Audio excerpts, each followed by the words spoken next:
Welcome to day 6, which is section 5, operations with radical expressions. Taking a look at what we're going to be doing today, we're going to simplify radical expressions, we're going to multiply radical expressions, and then we're going to add and subtract. So first thing is simplifying radical expressions. Here's the product property. So if you're taking the nth root of AB, that's the nth root of A multiplied by the nth root of B. So here's our first example. We're taking the square root of 32 and the square root of x to the 8th. I'm going to write those separately. So the square root of 32, the square root of x to the 8th. Okay, now square root of 32, I'm going to rewrite 32. 32 is the same as 2 to the 5th power. And I'm going to keep that square root of x to the 8th. Okay, square root of x to the 8th. Remember when you take a square root, that's like a second root. It's like there's a 2 out there. We just don't normally write it. So the square root of x to the 8th is x to the 4th. Because 8 divided by 2 is 4. Now we need to simplify that 2 to the 5th. 2 to the 5th is 2 to the 4th with an extra 2. Square root of 2 to the 4th is 2 squared, and then keep that root 2. So I have to do 4 divided by this 2 on the outside, and then I still have that x to the 4th. Simplifying, 2 squared is 4, and I still have that x to the 4th, root 2. So that's my answer. No, that's a little confusing. We're going to do one more example together before you do one on your own. Okay, here's our second example. We're taking the 4th root of 32, x to the 8th, y to the 11th.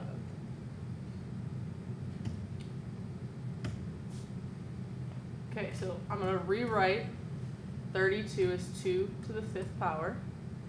I still have x to the 8th, y to the 11th.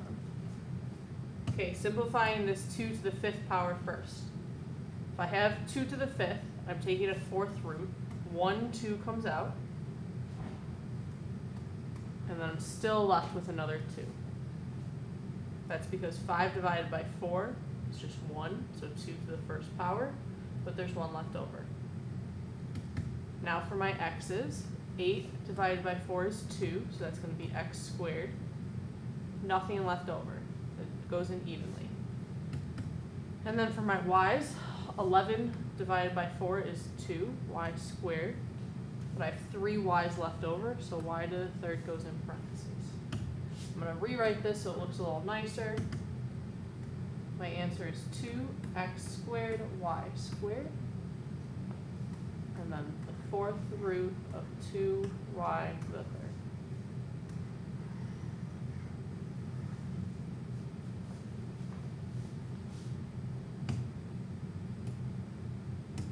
Okay, here's the example 3 that I would like you to try on your own.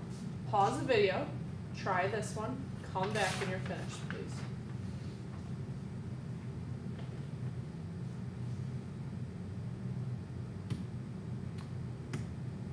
First thing that you should have done is rewrite 81. 81 is 3 to the 4th power. We have x to the 3rd, y to the 10th. Okay, simplifying those numbers first. 3 to the 4th. 4 divided by 3 is 1, so 1 3 comes out, but then I have 1 remaining. So under the cube root, I'm going to leave that 1 that's remaining. Now to take care of the x's, 3 divided by 3 is 1, so just 1x comes out, there's no remainder. Taking care of our y's, 10 divided by 3 is 3, y to the 3rd, but there's 1 y left over. So this is your final answer. Please make sure you remember to put that cube root on the outside. I think it's pretty easy to forget that there was a 3 up here, so there should be a 3 out there.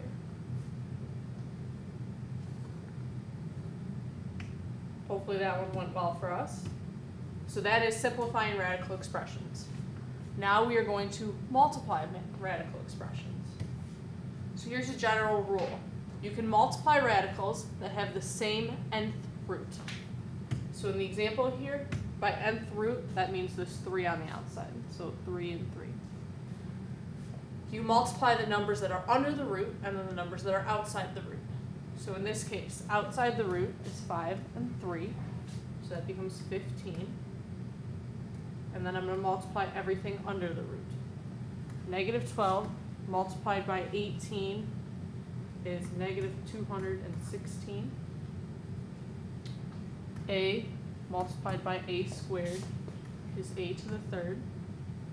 And then I have b to the eighth. Now this is just like what we just did. You need to simplify this. I'm going to start by rewriting 216. This one might take you a little while of playing around on your calculator, but 216 is 8 and 27. Here's the reason I chose 8 and 27, is we have a cube root on the outside. 8 is 2 to the third, 27 is 3 to the third. So I'm going to rewrite this. I have 15, the cube root of negative 8 multiplied by 27, and then I still have a to the third, b to the eighth. Okay, continuing this up here, still have 15 cube root. Okay, negative 8 is negative 2 to the third power. 27 is 3 to the third power. Then I have a to the third power and b to the eighth. Okay, now I'm ready to simplify. Let's start with those numbers. Negative 2, if I have it to the third power, but I'm taking the cube root, a negative 2 comes out, just one negative 2. I'm going to rewrite that 15. Okay, if I have 3 to the third power and I'm taking a cube root, 1 3 comes out. Now a to the third, 3 divided by 3 is just 1a, nothing remaining. And then looking at my b, 8 divided by 3 is going to give us b squared, but then we have 2 remaining. So we have the cube root of b squared remaining. My last step is to make sure I combine all those like terms at the beginning. 15 multiplied by negative 2 multiplied by 3 is negative 90. And then I have a b squared, and then the cube root of b squared.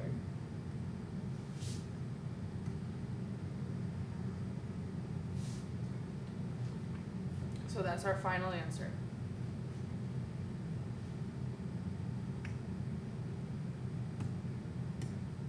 Here's the example I would like you to try.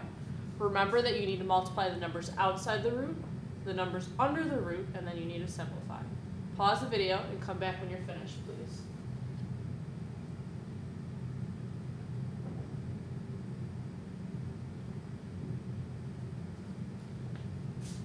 Okay, I hope you had a chance to try this. I'm going to start by multiplying the numbers outside the root. So 2 multiplied by 3 is 6. Now I need to multiply everything under the root. Remember that I can do this because we have the same nth root. We're taking the fourth root. Okay, 8 multiplied by 2 is 16, and then I have x to the 8th. Remember, you want to add the exponents, y to the 4th. Okay, now I need to simplify. The first thing I'm going to do is rewrite that 16. So 16, hopefully we know this, is 2 to the 4th, and then I have x to the 8th, y to the 4th. Now I'm ready to simplify. Okay, I have 2 to the 4th. I'm taking the fourth root. 4 divided by 4 is 1. So leave that 6. 1, 2 comes out. There's nothing remaining. Now my x to the 8th. 8 divided by 4 is 2. That's x squared. Nothing remaining. Y to the 4th. 4 divided by 4 is just 1y. Nothing remaining. So there's nothing that remains under that fourth root. My last step is to make sure I simplify 6 multiplied by 2 is 12, and then x squared y. Sorry about that.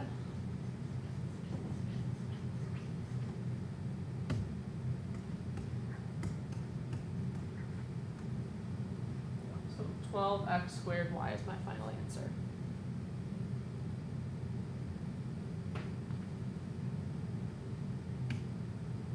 Okay, moving on. That was multiplying. Last thing that we're going to do is add and subtract radical expressions. And this should be a review. This you've learned before. Okay, you can add or subtract radicals that have the same nth root and the same number under the radical. So here's an example. We're taking the square root, so there's like a little 2 out there, and the same number under the radical. So now we can add. You only want to add the numbers outside. So 5 add 3 is 8, and then we keep the root 6. It's kind of like when you add x and x squared, for example. Those are not like terms. So if we have different numbers under the root, you wouldn't add them. Or when you add x and x, you get 2x, not 2x squared. So same thing here, you don't change those root 6s. You don't add them to become the root of 12.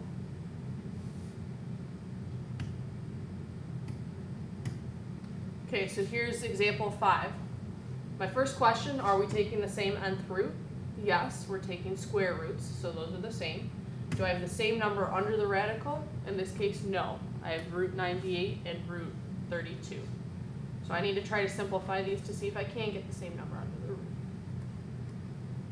98 is root 49 and root 2. The square root of 49 is 7, and then keep that root 2. 32 is 16 multiplied by 2. I'm going to bring down that negative 2. The square root of 16 is 4, and then keep the root 2. Okay, so simplifying, I have 7 root 2, subtract. 2 multiplied by 4 is 8 root 2. Now I can subtract because I have root 2 and root 2. 7 subtract 8 is negative 1 root 2, which is the same as negative root 2. So negative root 2 is my final answer.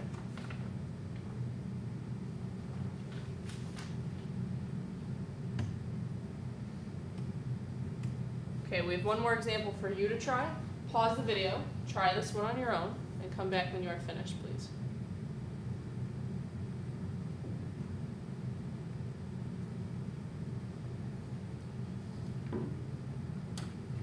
Okay, hopefully you had a chance for you to try this one on your own. First thing that you should have done is start by simplifying.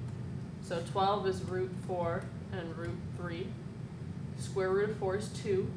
Multiplied by that 5 outside becomes 10 root 3. 27 is 9 multiplied by 3. The square root of 9 is 3. Multiplied by that 2 is 6, and then keep the root 3. 128 is 64 multiplied by 2. The square root of 64 is 8, and then keep that root 2. Okay, I simplified as much as I possibly can. Now I need to look. Do I have the same nth root? Yes, I'm taking the square root. Do I have the same number under the radical? In this case, yes, I'm taking square root of 3, square root of 3. Square root of 2 cannot be combined. Okay, so 10 add 6 is 16. Keep the root 3. And then that 8 root 2 is not a like term, so it stays separate.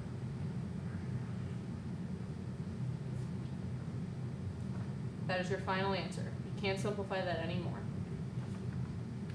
So hopefully that went well. I know that one was a little tricky. Here's a look at what we did today. We simplified radical expressions, we multiplied, and we added and subtracted. This question is your entrance slip for tomorrow's class. You need to simplify this expression. Remember, you can multiply the numbers outside the root and the numbers under the root. You must come with this completed to class. Good luck.